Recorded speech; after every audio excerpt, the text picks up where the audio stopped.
Pernah ngerasa kalau hubungan kamu itu kayak roller coaster yang penuh liku-liku? Ketika kita berdua sama-sama bawa sisi gelap yang seringkali kita sembunyikan, rasanya semua jadi lebih rumit dan bikin capek bukan? Mungkin kamu salah satunya yang ngerasa bingung. Bagaimana cara mengelola semua ini agar hubungan tetap sehat dan harmonis? Chapter 1. Mengapa kita menyembunyikan sisi gelap? Sisi gelap kita seringkali jadi topik yang mengundang ketidaknyamanan dan keraguan. Kita lebih suka memperlihatkan sisi baik agar dilihat positif oleh orang lain. Namun, kenyataannya, semua orang punya kekurangan. Ada yang merasa cemas, takut, atau bahkan berkonflik dengan perasaan sendiri.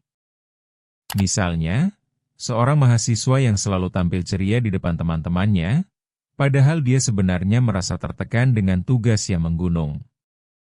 Ini satu fenomena yang umum, kan? Ketika kita terus menyembunyikan sisi buruk kita, hubungan bisa jadi terasa palsu dan penuh kepalsuan. Kita jadi lebih sulit membangun ikatan yang tulus dan mendalam. Atas dasar apa kita bisa berharap pasangan memahami kita, jika kita sendiri tak mau terbuka soal yang sebenarnya? Mungkinkah kita semua berperan dalam drama yang sama, dengan sandiwara yang dipenuhi senyum palsu, sementara di dalam hati bergemuruh badai emosi? Ini menyoroti betapa pentingnya untuk mengungkapkan rasa dan ketakutan yang sebenarnya. Chapter 2. Keterbukaan sebagai kunci utama. Ketika kita berbicara tentang keterbukaan, mungkin yang terlintas di benak adalah harus berbagi segalanya. Tapi tidak selalu gitu, loh. Keterbukaan itu bisa dimulai dari hal kecil. Dalam hubungan, kita perlu membangun ruang aman di mana kita bisa berbagi tanpa merasa dihakimi. Misalnya, coba tanyakan pada pasangan, kamu lagi ngerasa apa sih sekarang? Dengan pertanyaan sederhana ini, kita memberi kesempatan untuk menjelajahi perasaan masing-masing. Pembicaraan ini bisa menjadi jembatan untuk saling memahami dan merangkul sisi gelap yang ada. Mungkin kita mulai dengan cerita kecil, seperti saat kita merasakan stres karena kerjaan atau kesulitan beradaptasi dengan lingkungan baru. Inilah yang menuntun kita pada pengertian. Dengan cara demikian, rasa saling percaya pun bisa tumbuh. Kita jadi merasa tidak sendirian dalam menghadapi masalah yang ada. Mengapa kita harus berjalan sendiri saat kita bisa berbagi beban? Dari situ, komunikasi yang lebih dalam bisa terbangun, dan kita mulai menemukan kekuatan yang tak terduga dalam satu sama lain. Chapter 3. Belajar dari teori psikologi. Salah satu teori penting dalam psikologi adalah teori penerimaan diri, di mana kita diharapkan menerima semua aspek diri kita, baik positif maupun negatif. Carl Rogers, seorang psikolog, menekankan pentingnya menerima diri untuk mencapai potensi penuh. Hal ini juga berlaku dalam hubungan. Ketika kita menerima kekurangan diri, kita bisa lebih bijak dalam menghadapi kekurangan pasangan. Misalnya, bila pasangan kita mengeluhkan rasa cemas, kita bisa memahami itu sebagai bagian dari dirinya. Alih-alih menghakimi, kita bisa memberikan dukungan. Dalam konteks kehidupan sehari-hari, bayangkan seorang dokter yang harus mengatasi rasa takutnya akan kegagalan saat menghadapi pasien. Ini bisa menjadi tekanan tersendiri.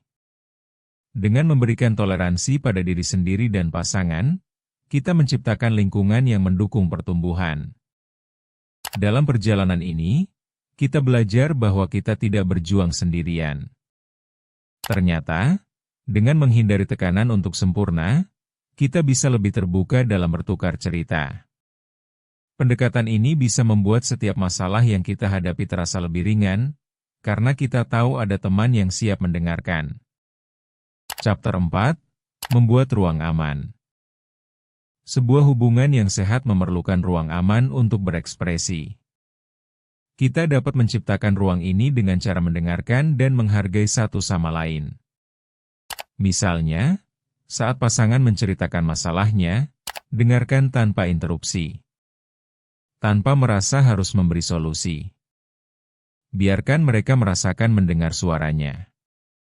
Ini penting karena terkadang yang mereka butuhkan adalah pendengar yang baik. Kita juga bisa memberi waktu untuk berbicara satu sama lain secara teratur tentang apa yang mengganggu pikiran. Dengan jadwal ini, kita membangun kebiasaan untuk saling terbuka. Hubungan kita akan bertumbuh lebih sehat dan kuat. Nah, tidak jarang, banyak hubungan yang retak karena ketidakmampuan untuk berkomunikasi. Menjadi pasangan yang siap mendengarkan lebih dari sekadar mengucapkan kalimat normatif. Ada kalanya kita harus menyelami dalamnya, memahami bukan hanya kata-kata, tetapi juga nada dan ekspresi wajah. Mari kita jadi pasangan yang berani membangun komunikasi yang baik. Chapter 5, Langkah Awal Menuju Harmoni. Setelah kita menyadari pentingnya penerimaan dan keterbukaan, saatnya mengambil langkah konkret. Pertama, buatlah kesepakatan untuk saling terbuka. Kedua, luangkan waktu untuk berbicara dengan hati-hati. Jangan ragu ungkapkan ketakutan atau kekecewaan. Ketiga, cobalah untuk tidak menghakimi satu sama lain. Kita bisa belajar untuk saling mendukung dengan memahami perspektif masing-masing. Mungkin kita ingat momen saat merayakan ulang tahun di tengah keributan tugas, disitulah kehadiran satu sama lain berarti. Jangan harap hubungan yang harmonis tercipta tanpa usaha. Ingat, segala sesuatu perlu proses, begitu juga hubungan. Kesadaran akan sisi gelap diri kita dan pasangan justru bisa jadi jalan untuk menjadikan cinta lebih kuat dan berarti. Cari momen kecil untuk mengingat kembali kenangan-kenangan itu, saat-saat kita berjuang dan tersenyum bersama.